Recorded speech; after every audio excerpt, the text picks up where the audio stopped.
got a slip in your palm and a hole in your chest, black coffee on the felt, man, you look like a mess.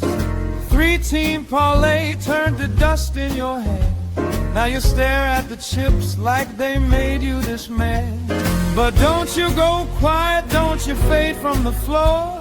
Your name still means something to somebody for sure. Put the glass down, baby. Look at me now. Hold on, hold on. Not tonight, not now. Hold on. Let me pull you out. That fella bites hard, but it don't get the crown.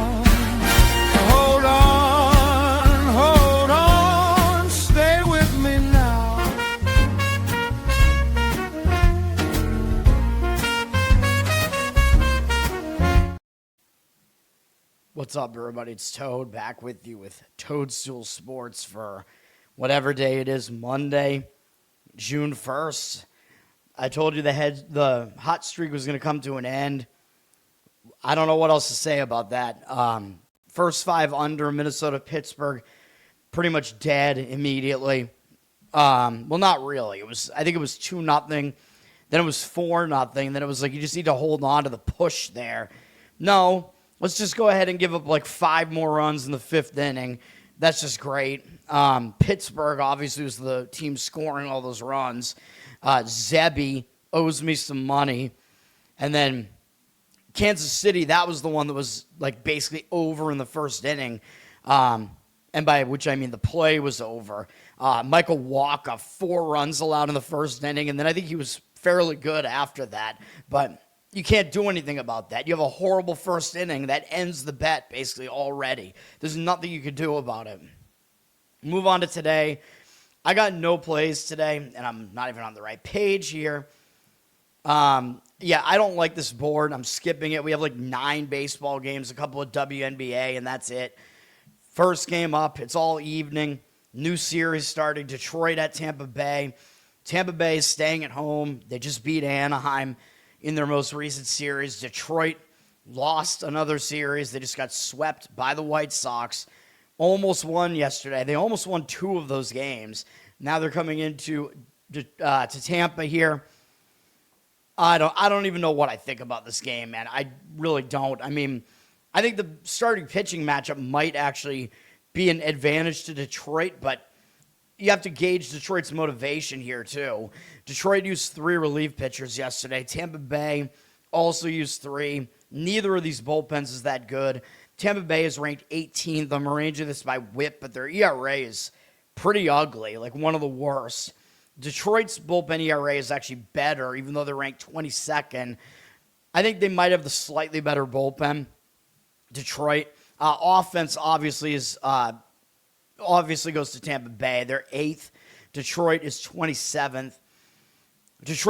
Their hitting has been non-existent recently. Detroit looks like they are going with Ty Madden. This looks like a sort of bullpen-ish game for both teams.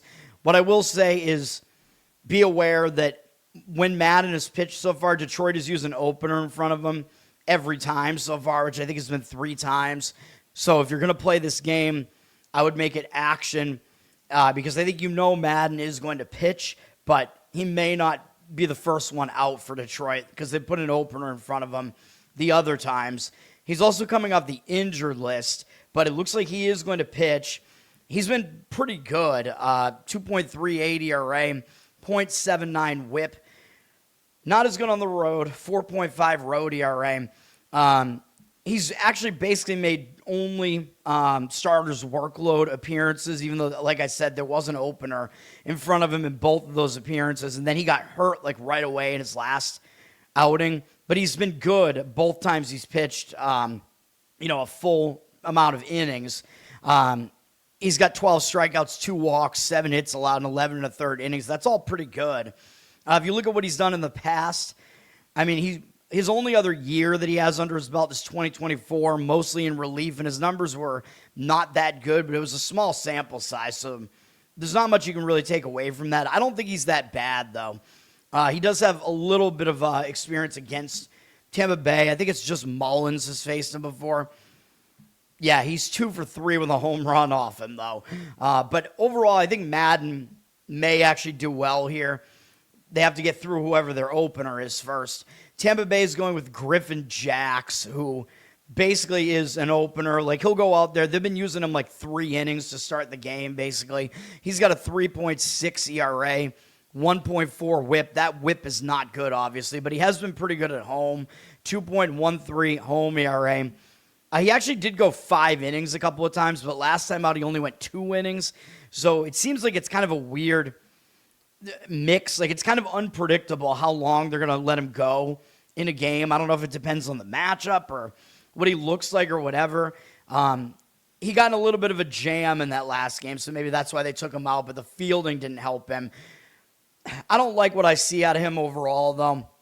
He has a lot fewer than 1 hit per inning. That's good, but he's got too many walks, like 1 every 2 innings. His strikeout rate is okay. Ground ball rate is pretty good.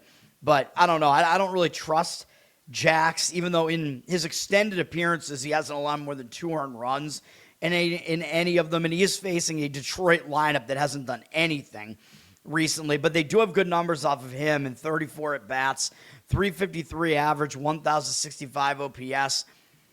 So, Jax may not do well here. There are just a lot of question marks here, man. I think I lean to Detroit, which I know sounds ridiculous, but that's, I think, what I would do here is I would have a slight lean towards Detroit.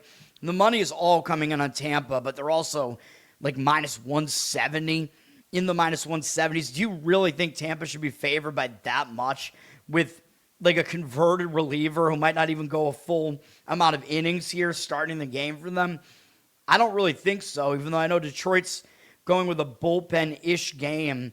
But I think Madden is the more trustworthy of these two guys here. I don't know, man. It's a difficult game to figure out, though. 56% of tickets, 91% of the cash on Tampa Bay.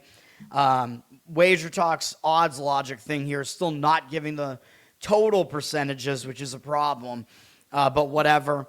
The total in this game is 7.5, which seems kind of low, given that this is kind of a bullpen game, and at least one offense has been able to hit Tampa Bay, and neither bullpen is really that good. I could see arguments for an over here too, but yeah, I mean, as I said, I'm skipping everything here. Gerald, we're not writing the ship here because I have no plays today. I'm not doing anything with this bullshit. I'm not going to bother. Miami at Washington.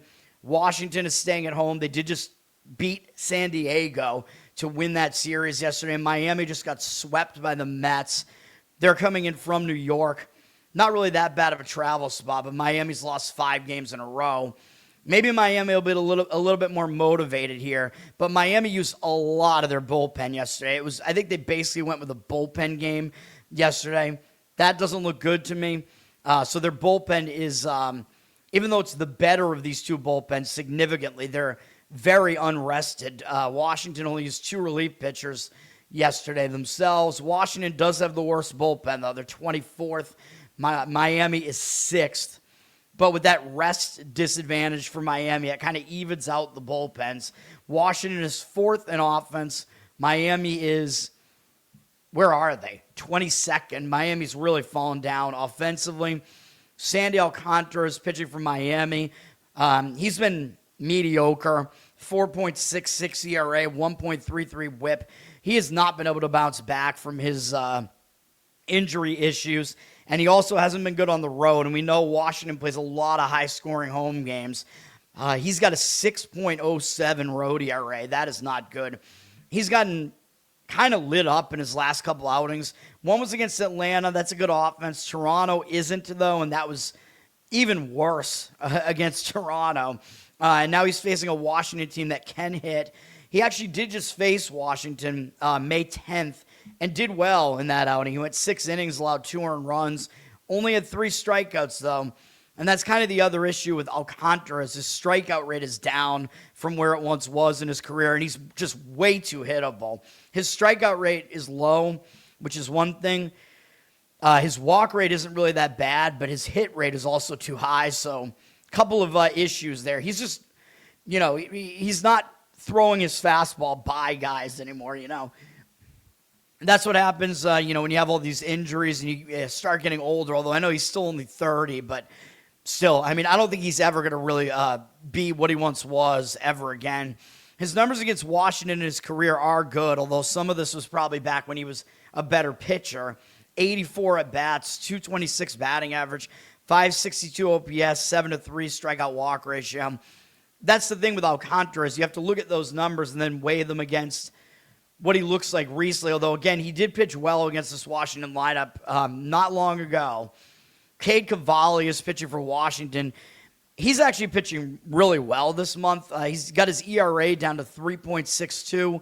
His whip is still not good, 1.41. He's been better at home, 3.48 ERA. Washington's pitchers mostly are not better at home, but he is. And this month, like I said, he's actually been good. He's allowed 3 or fewer earned runs in every outing. He's gone at least 5 2/3 in the last 4 outings. But he faced Miami, Baltimore, Mets, Cleveland over that stretch. Not exactly a gauntlet of offenses, but he also has a 30-7 strikeout walk ratio here. 26 hits allowed in 29 innings. That's his May numbers. I said this month, but I mean May because obviously it's now June. His overall numbers, he's got a high strikeout rate. His walk rate is too high on the season. His hit rate is also still too high, but he's been improving both of those numbers, so I don't think he's that bad, dude. He seems to finally be kind of coming around and pitching a bit better, even though I know he's 27 now. Against Miami, he hasn't been horrible. He's got 46 at-bats against them. A 283 average isn't really that good. 617 OPS is pretty good, though. 8-2 strikeout walk ratio. I think there is some money backing the under in this game. But I think I might lean Washington here. The total's 8.5. If you're going to go under here, I think you have to do it first 5 innings. I can see the argument for it. Alcantara at least still has good matchup numbers here. It's kind of dangerous to go under in a game in Washington, though. But Cavalli looks like he's pitching a lot better as well. So the under first 5 makes sense to me. Exclude Miami's unrested bullpen and the bad Washington bullpen. But I might prefer a Washington side here because Alcantara has all the name recognition here. Washington, 58% of tickets, 93% of the cash on them. You're laying about minus 140, though. But I think with Miami having an unrested bullpen, that's going to kind of hurt their bullpen a bit. I like the way Cavalli has been pitching recently. He's in way better form than Alcantara is right now over the recent starts that they've had. So I might lean that way, but I do worry about the situation a little bit because Miami might be in a bounce-back spot here after getting kind of embarrassed by the Mets. And then you got Washington coming off kind of a big win over San Diego. So I'm going to stay off that game too, but those are my thoughts. Thomas, what's up? Thanks for hanging out. The good work has not been good anymore recently, although I know there are always going to be downswings. Like the run that I was on was unsustainable, but I'm also skipping the board today. If I was going to play any game today, I was thinking about this game, Kansas City at Cincinnati. Although the situation might be okay for Kansas City. They're going to be motivated. They've lost 6 games in a row. They just got swept by Texas. You got to think Kansas City is going to try to get a win here. But the pitching matchup is a huge advantage to Cincinnati here. Cincinnati could be in a letdown spot. That's why I kind of worry about this because they did just end their series with Atlanta with a win yesterday. Possible letdown, but also they did end a 3-game losing streak. So that possibly will give them some momentum. So I could see positive and negative for Cincinnati here. Cincinnati used 3 relief pitchers. Neither of these bullpens have been good. Kansas City used 3 as well.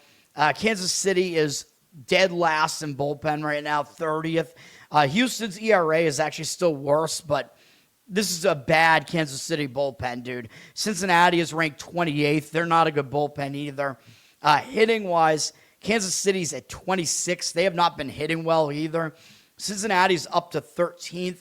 So Cincinnati's been hitting pretty well recently. So Cincinnati looks like they have the better bullpen. Their bullpen is not better than many, but probably better than Kansas City's.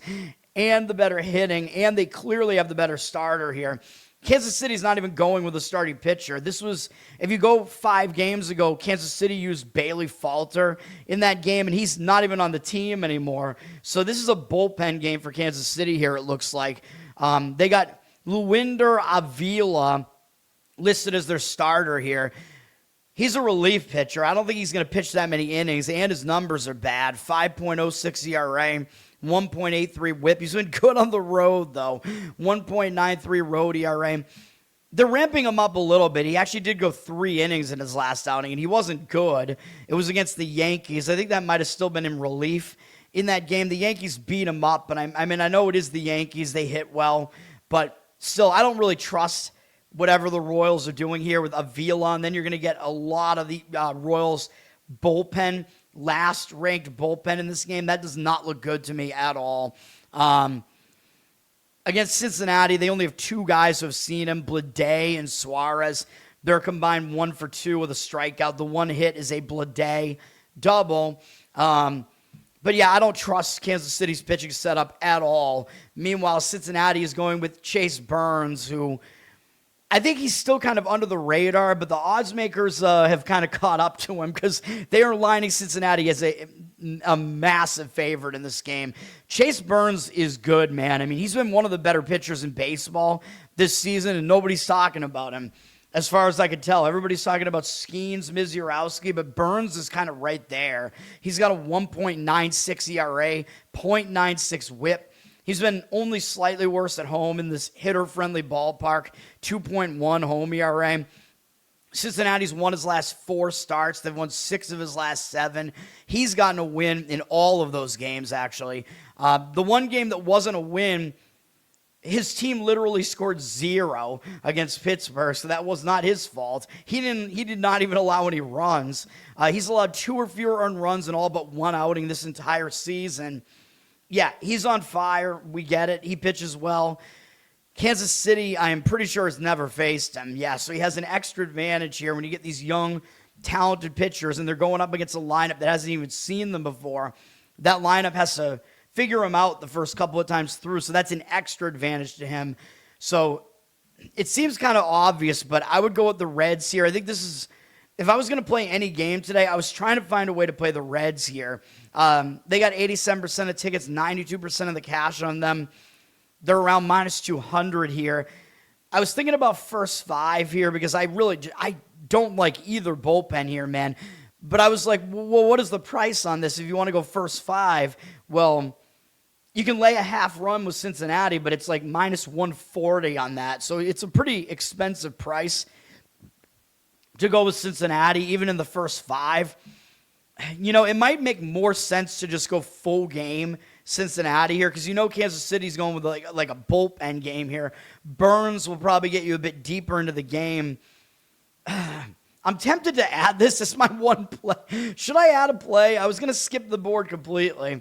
I'm looking at the line for the full game here on the Reds because you'd have to go with a run line here, or you could go with a Reds team total. Let me see here. The Reds, but if you go with their team total, you're taking one of your biggest advantages out of the play, though, with Burns. Let me see. Minus 1.5. I see it less than minus 110 out there at a couple of books, including FD. You know what? Fuck it. Let's go. Let's have a play. Dude, I don't want to force anything, but whatever. Let me get this in here. Hang on. This will be my one play. I don't know. I wasn't really thinking full game, but Kansas City's bullpen is probably even worse than Cincinnati's. So, all right. There you go. This is the best bet segment.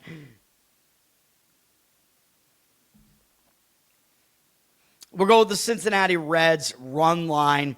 I know I don't usually like the run lines. I know the professional bettors will tell you don't do it because it's don't do it with a home team, especially because they don't get the at-bats in the 9th inning, but whatever. I've done it a couple of times this year. I think more of them have won than lost this year, and we've had one of those on the Reds before, so I just keep backing Chase Burns, man. I got to do it. So that'll be my play. We have the White Sox at Minnesota. this is kind of an interesting game. Minnesota's returning home from a road trip, and they're returning home from the longest road trip out of anybody today. They went to Boston. They went to Chicago to play the White Sox. And by the way, Minnesota actually lost 3 out of 4 there. So this is kind of a revenge spot for Minnesota after losing at the White Sox 3 out of 4. Then Minnesota got swept by Pittsburgh, so they've lost 5 games in a row. But I don't like teams returning home from road trips, though. That's the thing. Usually a road trip return is a negative spot. You got to get back to home life. It can be a distraction. But do you think they're going to overlook this hot White Sox team that's above them in the standings, in their division, and a team that just kind of embarrassed them a bit in that last series they played? I think that will keep Minnesota somewhat focused here. I also don't want to fade Minnesota's starting pitcher here either. Looking at the bullpens here, let me see here. Let me just make sure Cincinnati's Cincinnati, whatever. We went with Cincinnati's bullpen in that game. Yeah, whatever. In this game, the White Sox, they used 4 relief pitchers yesterday. Minnesota only used 1, but Minnesota's bullpen is bad. They're 27th. White Sox are 20th, so the White Sox have the better bullpen, but it's a little bit less rested. So I would fade both bullpens here in whatever I would want to do. White Sox are 6th in offense, and Minnesota's 16th. White Sox, this is an interesting matchup here because David Sandlin is going for the White Sox. He has 1 start in his major league career so far, and obviously it was good because he has a 1.5 ERA, but a .17 whip. Yes, that is not a typo. If you see what he did in that game, it was against Minnesota, which I'm going to talk about in a minute, but he gave up a home run to start the game, and then he no-hit Minnesota. He did not allow a base runner after that. So he gave up a home run, and then he pitched a perfect game through the remainder of those 6 innings that he pitched. So he did well. That was at home against Minnesota. He one-hit them, obviously, through 6 innings, had 4 strikeouts, no walks. Also only threw 61 pitches, so he was really efficient. Now, when I handicapped him, I was worried because Sandlin does not have a deep pitching arsenal. Like, he's not considered to be this upper echelon prospect, or like his arsenal looks more like a relief pitcher's arsenal because he only throws like 3 pitches. I think it's basically like fastball, slider. I forget what the other pitch is that he throws. It might be another variation of a fastball, but still, he did well in that outing. So he can obviously do well against Minnesota. He's got his stats against Minnesota now, all from that one outing. 19 at-bats, 1 hit, .053 average, 263 OPS, we get it. 4 strikeouts, no walks. But the problem I have with that is, I talk about these young pitchers having an unfamiliarity edge. That's what he had. That was back on May 27th. Well, now he doesn't have that anymore because Minnesota saw him. So now that Minnesota has seen him once, they didn't figure him out yet. Like, he might pitch well again here. I would actually probably lean more towards him pitching well again here, but he's not going to pitch that well again. And I think he could be in maybe even a personal letdown spot after that because that was such a good outing from him. He could have a little bit of a letdown here, and now Minnesota has seen him. So they're literally the only team that he does not have an unfamiliarity edge against anymore. So I worry a little bit about him coming into this game. I don't worry as much about Joe Ryan, who is pitching for Minnesota, because we know who he is. He's well established. 2.94 ERA, .93 whip. He's been good at home as well. 2.15 home ERA. He's allowed 2 or fewer earned runs in every start this month. His team has won 4 out of the 5 of them, even though he's only picked up 1 win over that span. He's pitched really well this month. 31-5 strikeout walk ratio, 15 hits allowed in 26 innings. By which I mean last month. I know I keep saying this month, but whatever. It's a habit. Over the course of the season, he has a really low hit rate, high strikeout rate, low walk rate too. His numbers are all good. We get it. Joe Ryan's an ace. But he does not actually do that well historically against the White Sox. They have 50 at-bats against him. 300 average, 867 OPS, 9 strikeouts, 2 walks. That concerns me a little bit. He doesn't do that well against them, although a lot of the damage is from Benintendi, who has almost half of the at-bats. So if he's able to pitch around him, he could definitely pitch well here. And in fact, he did pitch in that last series against the White Sox in a different game. It wasn't the Sandlin game.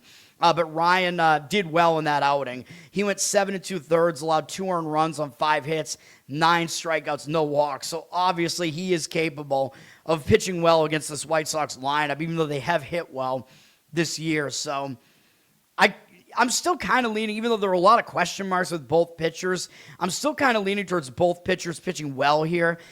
Now, the White Sox are hot, so it's getting to the point where the public is on the White Sox. 79% of the tickets, 52% of the cash on them, so the money is indicating on Minnesota.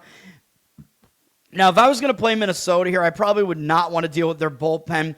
I would probably go first 5 innings in some capacity here, but then the worry is that you might get like Sandlin dueling Joe Ryan here. So I don't really want to do that, even though generally, I kind of agree with what the market is saying here, but I also don't want to play on Minnesota because they're returning home from a road trip. They're around minus 160 or so, though. Obviously, there's a reason why Minnesota is favored by that much against a team that has a way better record than them. So the public is like, oh my God, I'm getting the hot Chicago White Sox with the better record as an underdog. It looks way too easy to do that. But you could make the argument that the bookmakers, they just haven't caught up to Sandlin yet because he only has 1 start, so we still don't really know if he's any good or not. So maybe he is good and he's getting undervalued here, so that's possible too. The total's at 8. I think if I was going to play this game at all, I think I would probably just take the shot with the first 5 under, although I know that has not worked out with Minnesota recently, but they're not playing in Pittsburgh anymore here. They're back at home. So, and the road trip return a lot of times will cause distracted hitting too. So that's probably how I would approach that game if I was going to do anything with it. First 5 innings under. I want nothing to do with those bullpens. Dirty Sock, what's up? Thanks for hanging out. Next game is San Francisco, Milwaukee, which is a TV game on Fox Sports 1. Milwaukee is returning home from the road, but it was only a single series road trip to Houston, and they're pretty hot right now. They won that series. They won 5 of their last 6 games, including winning yesterday in a shutout. But, it's a road trip return. A lot of times I don't want to play on teams returning home from road trips, obviously, but a short road trip, so it's less bad for Milwaukee. They were only gone for 1 series, so I'm a little bit less concerned about that. But still, you got to get back to home life. You got stuff to do. It's possible they overlook San Francisco. Although San Francisco put up 19 runs yesterday, they finally ended their losing streak. They'd lost 5 games in a row, beat Colorado yesterday. Of course, it's Coors Field, man, so like every team can hit in Coors Field. Do I think all of a sudden San Francisco's offense is good? No, I don't. That was kind of the Coors Field effect. Now they're out of there, and they're coming into Milwaukee, coming out of elevation. But because they ended a losing streak, I think the momentum is there for San Francisco. So I think San Francisco does actually have a situational advantage here, just in that they have momentum right now. Milwaukee is returning home from the road. Milwaukee has the better bullpen, though. Their bullpen is good. They did use their closer yesterday, though, McGill. They used 2 relief pitchers. San Francisco has a mediocre bullpen, but they used 4 guys out of it yesterday. So Milwaukee has a bullpen edge here. They're ranked 9th. The Giants are 17th, although the ERA is pretty decent. So both bullpens are all right, I would say. Worry a little bit more about the rest situation for San Francisco. San Francisco, with that 1 game yesterday, 19 runs in Coors Field, they moved up from like 25th to 14th offensively because of 1 game. I'm not going to buy it, man. I think they're going to fall back down. They're not this good of an offense. And Milwaukee is 25th, which is ridiculous. But I think Milwaukee is actually the better offense here. I'm not going to put that much weight into 1 offensive explosion from San Francisco in Coors Field against the Rockies pitching. Landon Raup is pitching for San Francisco here, though. I like him. I think he's pretty good.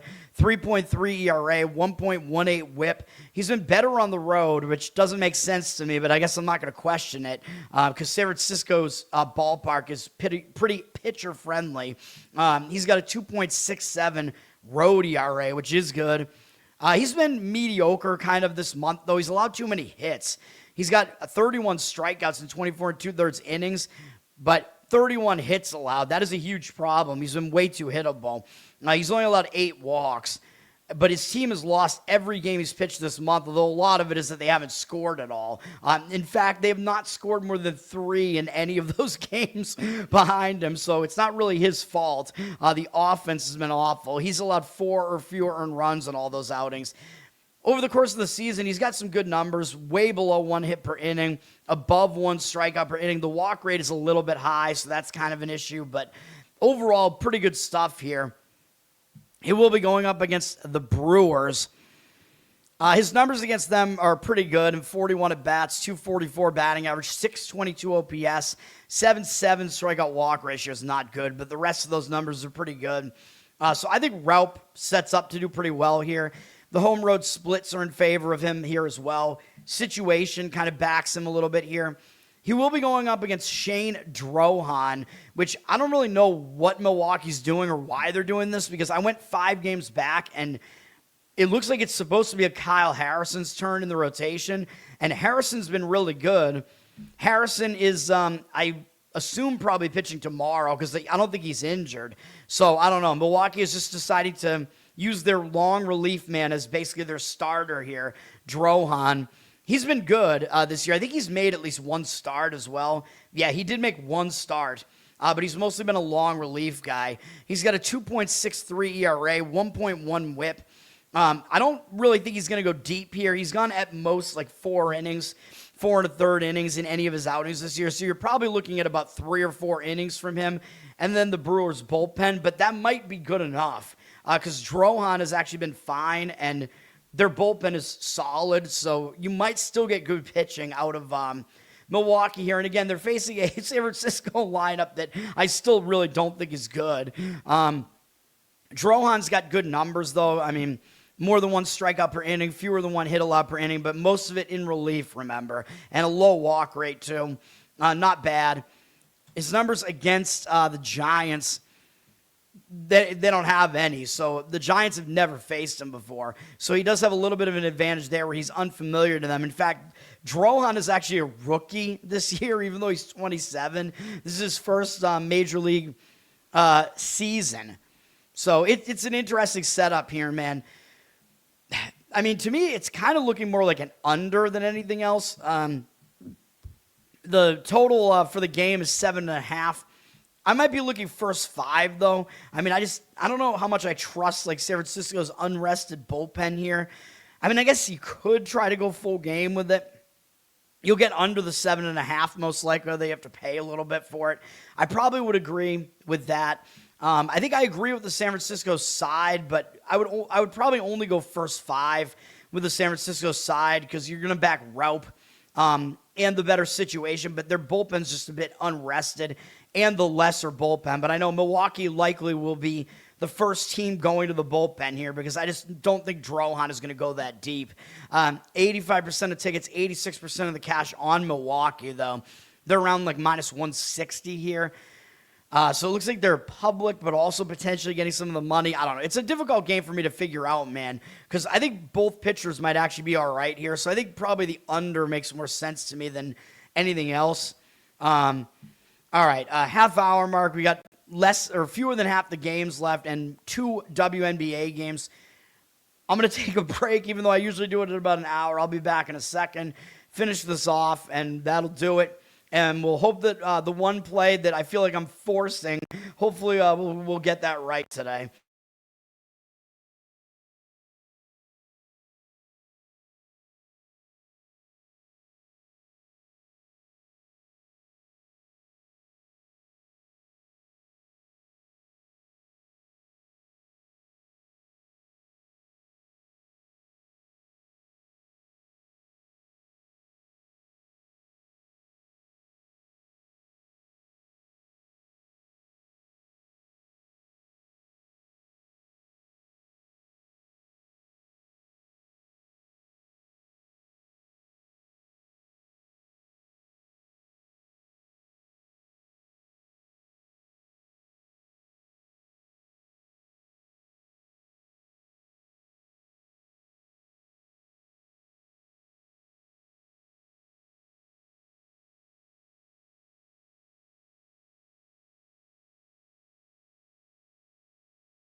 What? Oh, okay. Hold on a minute. All right, next game is Texas and St. Louis.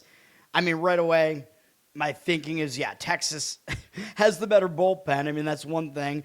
St. Louis just beat the Cubs in a series, including beating them yesterday. So St. Louis could be in a little bit of a letdown spot here. Texas is coming in from sweeping Kansas City at home, starting a road trip.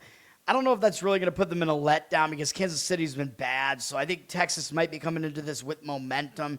So I think the situation is in favor of Texas a little bit here. Bullpen, like I said, obviously is in favor of Texas, even though they used 4 relief pitchers yesterday. Kansas City used 3. Kansas City is ranked dead last in bullpen here. Texas is obviously way better. Texas is 10th, but they're a strong bullpen, man. Hitting-wise, Kansas City's not been good in that department either. They're 26th, and Texas is 19th. So that's interesting. This is going to be I'm looking – why am I talking about Kansas City? St. Louis. I apologize. St. Louis. I'm an idiot. The other Kansas team. Kansas City's in Missouri. Sorry.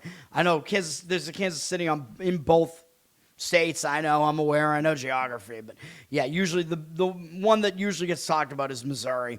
Anyway, St. Louis used 1 relief pitcher yesterday. My mistake. It was my man, Hunter Dobbins, former Red Sox player and Yankee hater. I like Hunter Dobbins, man. St. Louis has got him over there. But, yeah, so Texas did use more relief pitchers, but Texas has the better bullpen. Like I said, they're 10th. St. Louis is where are they at? They're not as bad as Kansas City. They're 19th. And then St. Louis's offense is better than Kansas City's as well. They're 17th. So they're actually better than Texas as well, slightly. So my mistake. Jacob DeGrom is pitching for Texas here. He's been good. We know that. 3.77 ERA, 1.01 whip. But he's actually been bad on the road. 6 ERA on the road. So he's pitched much better at home in Texas's pitcher-friendly ballpark. But St. Louis is a pretty pitcher-friendly ballpark as well. So I'm not ready to say, DeGrom's just going to be bad here because he is bad on the road. But it is a concern if you want to back him on the road. He's been good this month, though, even though his team has lost 4 out of his 5 starts. And a lot of those starts, they put up relatively little offense, but he did get hit around a couple of times against the Yankees and against Anaheim. And, yes, both those games are on the road. Houston as well, that was also a road game. So, yes, that is concerning. His last 3 road games, he didn't pitch well.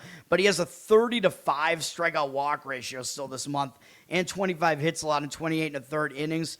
Those numbers are all good, but the 9 home runs allowed is concerning. He's allowed 13 on the season. I think 10 of them have been on the road. So his home run, he's allowing way too many home runs on the road, dude. He's an extreme fly ball pitcher, but that's not good, obviously. But this ballpark might not be that bad for him. Like I said, this is a less home run conducive ballpark than a lot of these other ones. He's still allowed fewer than 1 hit per inning. His walk rate is low. His strikeout rate is high. So his numbers overall are good. Against St. Louis, he also does have good numbers. Only 10 at-bats. They only have 5 hitters who've ever seen him. 200 batting average, 533 OPS, 3-2 strikeout walk ratio, no extra base hits. So I think DeGrom, I would lean towards him pitching well here, even though I do worry about his road numbers. He will be opposed by Michael McGreevy, who is a good pitcher, even though he's not a strikeout pitcher. He's been good. 2.98 ERA, 1.09 whip. He's been better at home, 1.93 home ERA. So the home road splits favor McGreevy here. He didn't pitch well in his last game against Milwaukee, and we still got the under right. That was a winner on the show, even though McGreevy didn't do well. Harrison did really well on the other side of that. I think it was Harrison. So we still got that right. But McGreevy's pitched fairly well this month. However, you do have to worry that maybe he's falling out of form a little bit here because he did get knocked around a little bit by Pittsburgh and Milwaukee. They both got a lot of hits off him. But those are both probably better offenses than Texas's offense. I know Milwaukee's not ranked that high right now offensively, but still, Texas's offense is not that good. Overall, McGreevy, he has a low strikeout rate, but he does not allow a lot of hits or walks. So his numbers are pretty good overall. In fact, that start where we still won the under. He allowed 5 earned runs there, and he had not allowed more than 4 in any other start, and he's allowed 3 or fewer in all but 2 starts this season. So I think he will actually pitch well here. That would be my guess, even though you do have to worry that his recent form is questionable. Texas only has 2 hitters who have ever faced him, Jung and Nimmo, and they are, or Young and Nimmo, and they're 0 for 6 with no strikeouts and no walks. So he's unfamiliar to them, and the guys that have faced him haven't done well. So I think both pitchers are actually going to pitch well here. I think a first 5 under is the way I would look at this game. I just don't really want to deal with St. Louis's bullpen. Although I know I went full game with that under that last time McGreevy was out there. You know, if you want to go full game, it kind of makes sense, I guess, because you got a good bullpen on the side of Texas, even though they're a little bit unrested. St. Louis's bullpen is rested well enough. There's an argument to be made for a full game under for sure. It's 7.5 is the total, which is low. I still might prefer first 5, though. Then you don't really have to worry about Texas's bullpen being unrested, St. Louis's bullpen being a bit questionable. I think the bigger advantage that you get probably is by playing at first 5 and just focusing on the starters here. You're probably looking at about a 3.5 here, and we got some really loud trucks outside right now. The money is also coming in towards St. Louis. 67% of tickets, 58% of the cash on Texas. So some of that, I think, is because DeGrom has been pretty fadeable on the road here, and I think you're probably getting a little bit taxed for DeGrom because it's DeGrom. Like, you know, he gets a lot of respect in the market, which is why Texas is favored around minus 120 something here. So I think that's why the money is fading them. I think the thought is, well, McGreevy can kind of duel him here. I could see the argument for it. I mean, if you think it's going to be a close game, and that McGreevy can kind of duel here, he's got the better of the, the better of the home road splits here. I don't know if I would want St. Louis's bullpen in that equation, though. So maybe a first 5, St. Louis is an underdog. There is something to be said about that, but I think Texas is in the slightly better situation, though. Colorado at Anaheim. I mean, just on the surface, this game, like, kind of just this matchup alone kind of screams over. Like, I mean, come on, you got 2 bad bullpens here. This is a pretty hitter-friendly ballpark.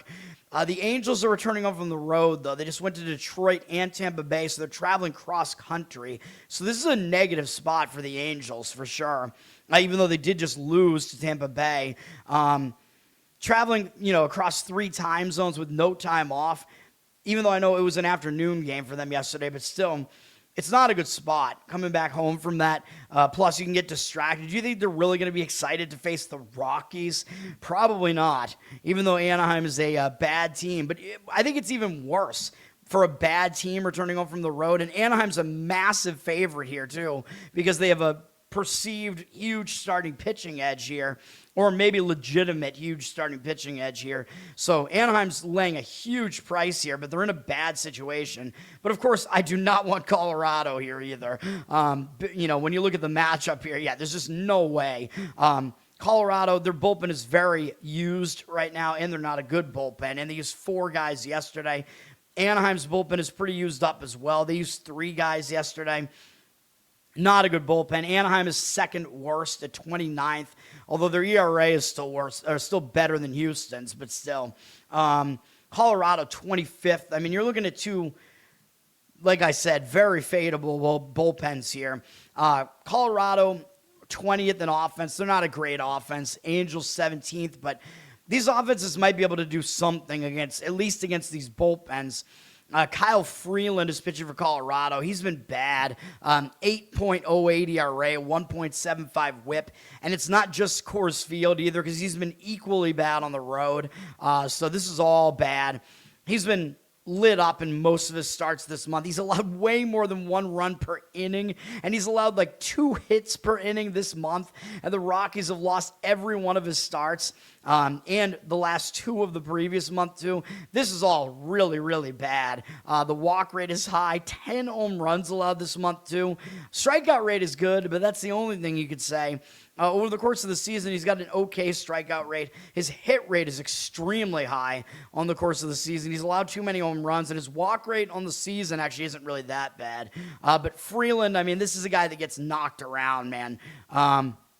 His numbers against Anaheim, they're also bad. 60 at-bats, 317 batting average, 909 OPS, 15-4 strikeout walk ratio is not too bad, but this Anaheim team has definitely had the better of Freeland. So that looks really, really bad to me for Colorado's setup here.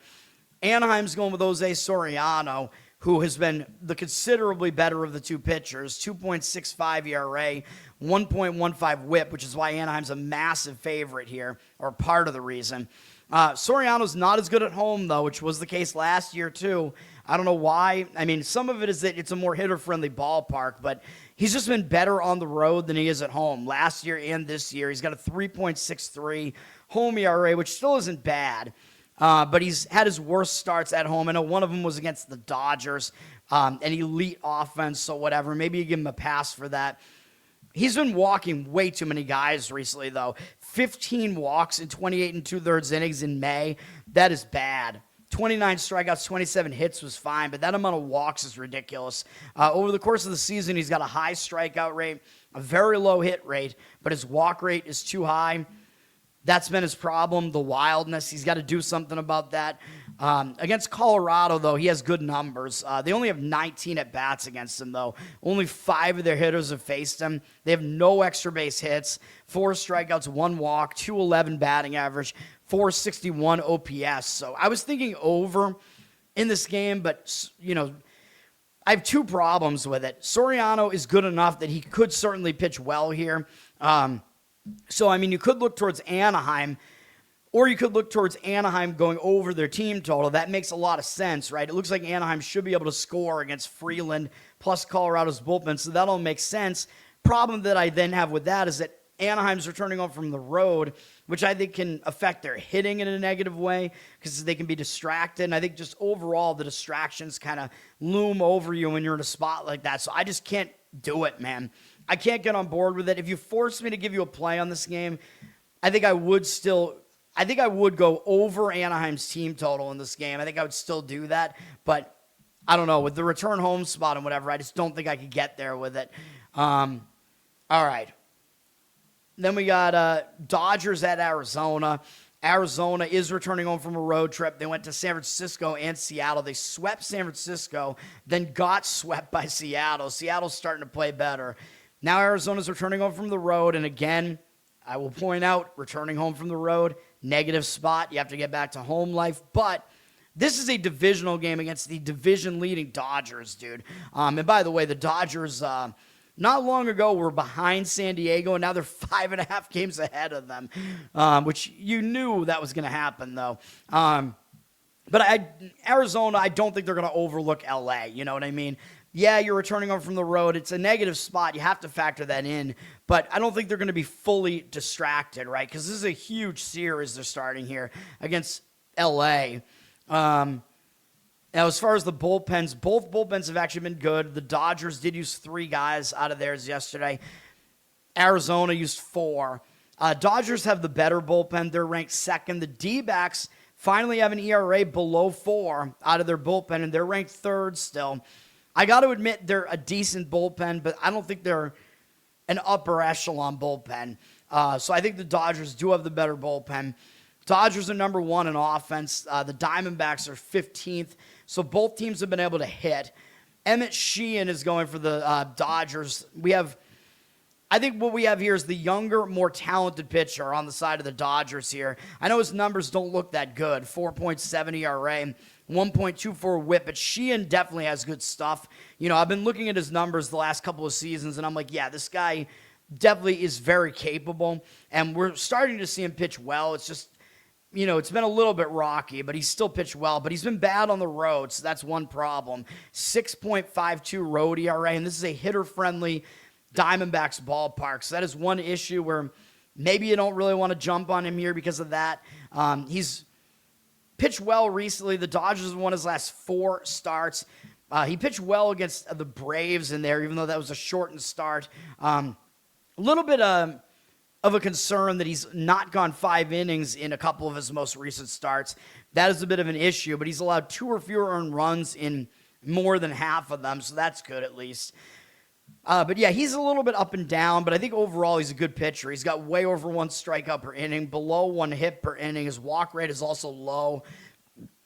So I think he's good, and basically similar numbers over the last month or so too. So I like Sheehan. I think he is good, but you do have to worry about his road numbers a bit here. His numbers against Arizona specifically are hard to figure out because it's a small sample size, 18 at bats, only 5 hitters have faced him. But he's held them to a 222 batting average, so that's really low. 10 strikeouts, no walks. That's really good. He's striking out. These guys have struck out against him in more than half of their at-bats, but a huge amount of the other at-bats resulted in extra base hits. He's got an 833 OPS against them because Carroll and Marte both have a home run off him, and Perdomo has a double off him. So when they've hit Sheehan, they've actually hit him pretty hard. So that's a little bit concerning as well that OPS is high, but it's a small sample size.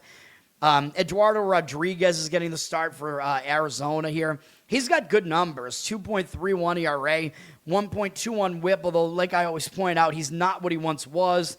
Back when he was on the Red Sox and won a World Series with them, whatever, and all this other crap.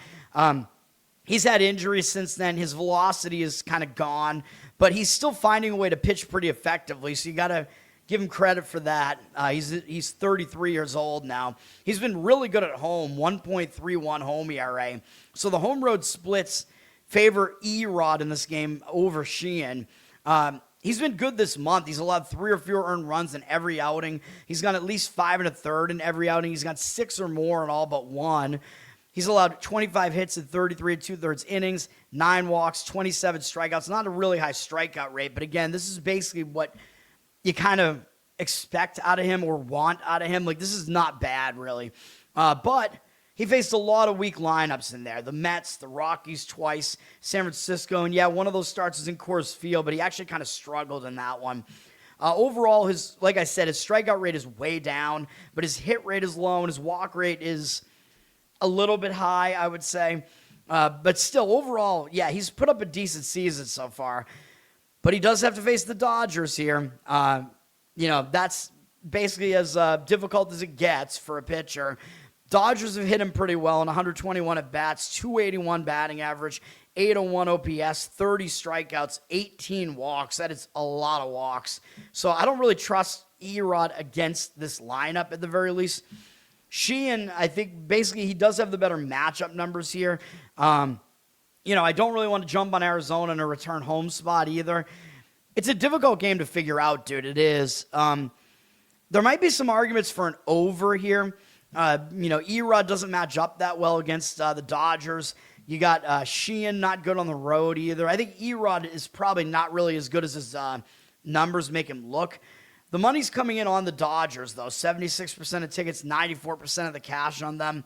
They're like a minus 150-something favorite. I might agree with that just because I like Sheehan over Erod generally. But, again, you got to weigh his road numbers there, and they're not good. And, Arizona is returning home from the road, though, so it's a negative spot for them generally. It's a difficult game to figure out, man. I do think an over makes some sense in the game, though. The total's at 9, but there are definitely arguments against it, too. Like, you could argue both pitchers might do well here, too, so I don't want anything to do with it. Plus, the bullpens are actually decent, too, so even though, when I go over, I go full game, though, because I expect it to kind of just cascade, and that the teams, when the starting pitchers don't do well, the bullpens, a lot of times, you'll use, like, your worst relief pitchers when that happens. Relief pitchers. Kyle, what's up? Thanks for hanging out. The last game on the baseball schedule is Mets at Seattle. An interleague game here. I think we have a couple of interleague games today. The other one was Colorado and Anaheim. Seattle is on a roll right now. They're staying at home. They've won 6 games in a row. They just swept Arizona at home. Will they overlook the Mets? I don't know. The Mets are playing well right now, too. The Mets have won 4 games in a row. They just swept Miami, so one of these teams is going to have their losing streak snapped tonight.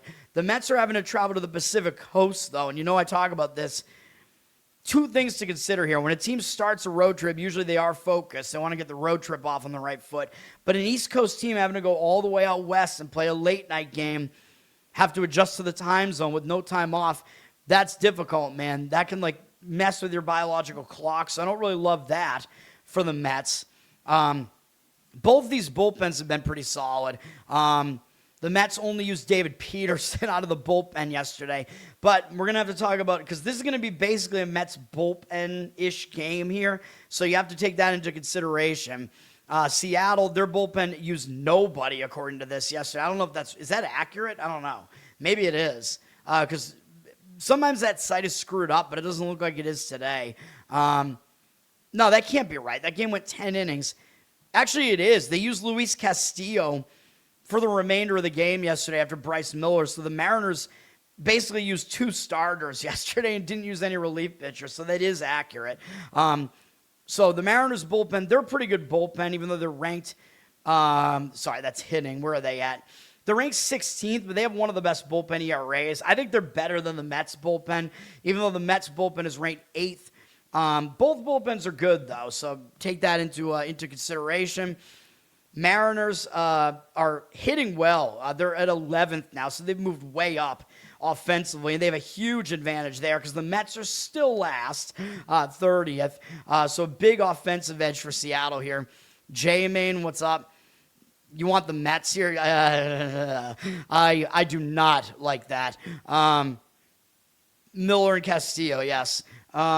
There's something wrong with Castillo. I don't know what's going on there. But the Mets are going with a bullpen game here. They have Austin Warren listed as their starter here. He's a 30-year-old relief pitcher, so I don't think he's going to go deep into this game. In fact, I pretty much know he isn't because you can look back. I can tell you exactly what the Mets are doing here. He's got a 1.4 ERA, 1.19 whip, but whatever. He's going to go about 1 inning here, I think. He also pitched 2 days ago on Saturday, so he's going to be an opener. He's going to pitch 1 inning, and then the Mets are going to go with Sean Manaea. It would be his turn in the rotation now because I think he was supposed to actually pitch yesterday, I think, but he did not. They used David Peterson yesterday, so I'm pretty sure Sean Manaea is pitching here today. I think he's going to get the bulk of the pitching duties. He hasn't pitched since May 26th, so I'm pretty sure he's going to pitch here today. I have no idea how many innings he's going to go because he hasn't gone more than 4 in any of his outings so far this year. He's gone 3 or 4 basically in all of them. Manaea, he had some good years in his career, but overall, man, I don't know. I mean, this season he's been pretty bad. And just his numbers throughout his career have been way up and down. This season has been down 5 or up. If you're talking about his ERA and WHIP, 5.56 ERA, 1.62 WHIP. I do not like any of that. He's been pretty similar home and away. It doesn't really matter. Now, yes, Seattle's a pitcher-friendly park here. Manaea, you got to give him a credit because he's pitched pretty well this month at least, or this past month. Going 12 innings, allowing 14 hits isn't that great, but he's allowed 5 walks, 15 strikeouts. Those are decent numbers. He's allowed 2 or fewer earned runs in all of his appearances, but they're all short appearances. So keep that in mind. And he is going up against Seattle here. And Seattle has seen a decent amount of him because he used to be on the A's, whatever. His numbers against Seattle are pretty bad. In 78 at-bats, 308 batting average allowed, 865 OPS, 19-7 strikeout walk ratio. I don't like what I'm seeing there. Doesn't look good for Manaea here. He and the Mets will be going up against Emerson Hancock for Seattle. Hancock has been quite good. 2.78 ERA, 1.01 WHIP. He's been better at home, 2.65 home ERA in the pitcher-friendly environment here. This past month, he's allowed 2 or fewer earned runs in all but 1 outing. He's got at least 5 innings in all of them. He's allowed 22 hits in 30 innings, 9 walks, 31 strikeouts. All of those numbers are pretty strong. The walks may be a little bit concerning, but I'm not too concerned by that. Over the course of the season, his numbers are pretty similar to that. Right around 1 strikeout per inning, well below 1 hit allowed per inning. Walk rate, not bad either. I like Hancock, dude. He's pitching well. He just had a 1-hit shutout at the A's stadium last time out. That's good, dude. I mean, that's a hitter-friendly ballpark. The A's are a good lineup. The fact that he went in and did that shows me something because – you got to be a little bit concerned because, he did have 1 rough outing on the road against the White Sox, whatever. He bounced back with a better outing against the White Sox at home. Yeah, I think Hancock is pretty decent, man. And he's going up against a weak lineup here in the Mets. They only have 12 at-bats against him. 5 hitters have faced him. 167 average, 397 OPS, 4-1 strikeout walk ratio. And in fact, only one hitter in the Mets lineup has ever had a hit off of him before. MJ Melendez is 2 for 2 off him with 2 singles.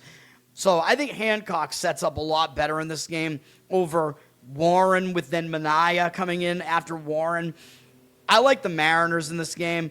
One of these teams is going to lose, obviously. And I think the Mariners are the better team here. The odds makers are favoring them. The money's all coming in on the Mets, but I don't get it. I don't understand it. I don't see it. Unless I'm wrong about Manaea pitching and it's going to be somebody else. I don't think I am, though. I could be wrong. I'm pretty sure I'm not, though. Minus 130 something is the price on Seattle here. 71% of tickets on them, 94% of the cash on the Mets. I don't know, man. I think I would lean Seattle money line in that one. That would be my opinion on it. I think Hancock plus Seattle's bullpen that's completely rested beats whatever the fuck the Mets are doing with, their bullpen is fairly likely to be in the game first because it looks like it's a pseudo bullpen game out of the Mets here. So I like Seattle. Maybe I'm too old school, but then again, I just showed you Manaea's numbers. If it's going to be him, I would not want to back him at all in that game.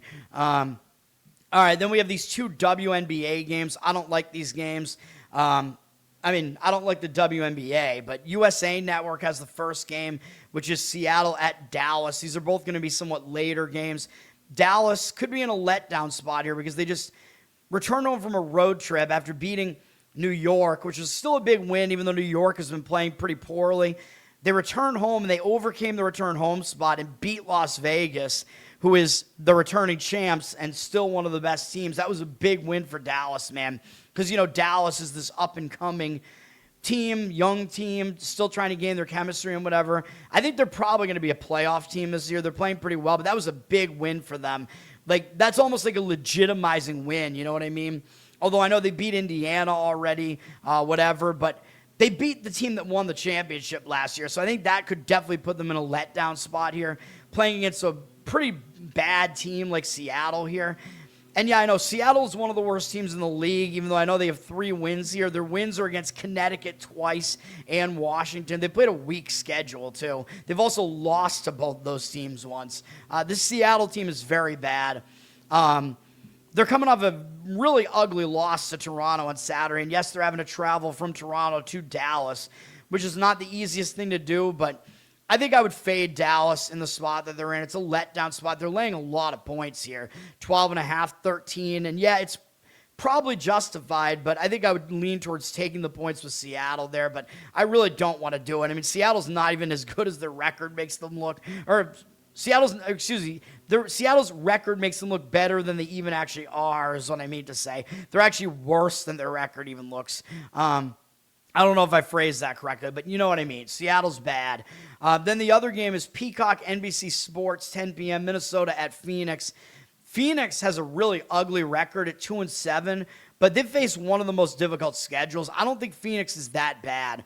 I mean, we took them in the first game of the season. They had a huge revenge win at Las Vegas. That's not easy to do. They played Golden State, Minnesota, New York twice, Atlanta, even Chicago, LA. Those are decent teams as well. It's not been an easy schedule for Phoenix so far, man. But they're returning home from a road trip here, and you know I don't like that, especially because they were out east, and they played pretty tough in those games against Atlanta and New York. And, you know, when a team returns home from the road, a lot of times I want to fade them because they have to get back to home life. They're changing time zones, whatever. The one good thing for Phoenix is they're facing Minnesota, and they lost to Minnesota at home earlier this year. That was actually a revenge game for Minnesota because if you remember, Minnesota was the number 1 team in the league last year, regular season standings. They got the 1 seed in the playoffs. Then Collier, their best player, got hurt, and she's still hurt right now. She got hurt, and then Phoenix upset Minnesota and knocked them out of the playoffs. So that was a huge revenge game for Minnesota. Minnesota came into Phoenix and got their revenge and beat them. Now the revenge could be on the other foot, potentially. Phoenix could potentially be looking to beat them here, but I still don't want Phoenix in a return home spot, man. I never want to play on a team in a return home spot. And yeah, if you go into this box score here, Minnesota shot 50% from the field in that game. Phoenix only 37%, and Phoenix had way more field goal attempts, 7 more field goal attempts. So this was a bit of an outlier here. Like, the score does not really indicate what happened in this game. Phoenix did go to the line a lot more, though, so that did help them out. So I don't love seeing that. And Minnesota dominated the rebound battle. So I don't really love seeing that. Phoenix did lead 62% of the game, though. So there were some ways that Phoenix was sort of better in the game, but it looks like they were also kind of, it was misleading that they were winning the game sort of too.